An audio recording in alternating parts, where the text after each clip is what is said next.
Major in Automotive Technology, 70. Bachelor of Fisheries, Bachelor of Science in Fisheries, 30. Bachelor of Science in Criminology, 113. Bachelor of Science in Hospitality Management, 239.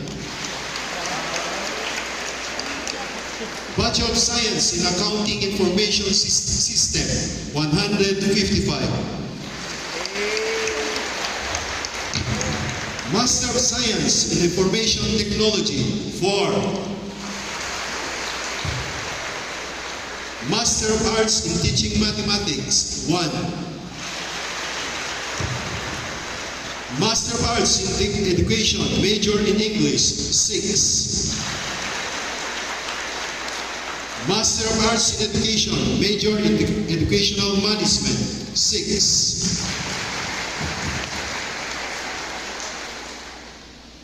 Doctor of Philosophy in Education, Major in Educational Management, 14.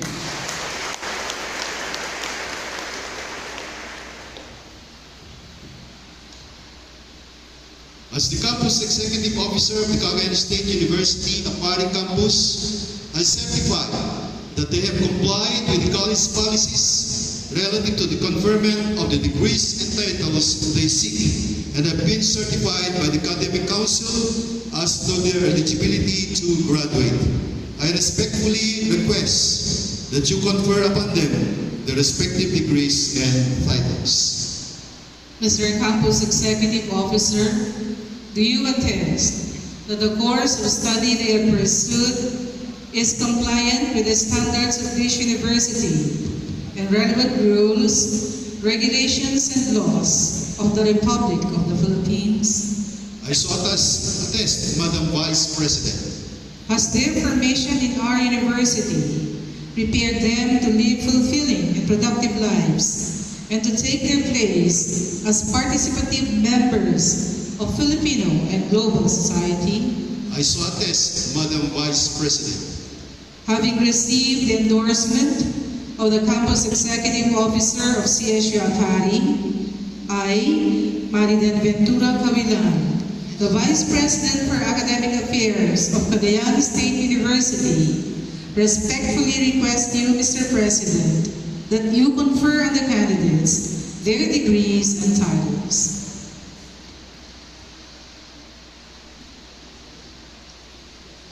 By the authority invested on me by the Cagayan State University Board of Regents, I, Arthur G. Ibanez, Officer in charge of the Office of the University President of Cagayan State University, do hereby concede to you the degrees and titles you have petitioned, granting you the degrees and titles you have petitioned, and granting you the appellation of graduates of Cagayan State University, Apari Campus, and admitting you into all the rights pertinent to your degrees and titles. Congratulations.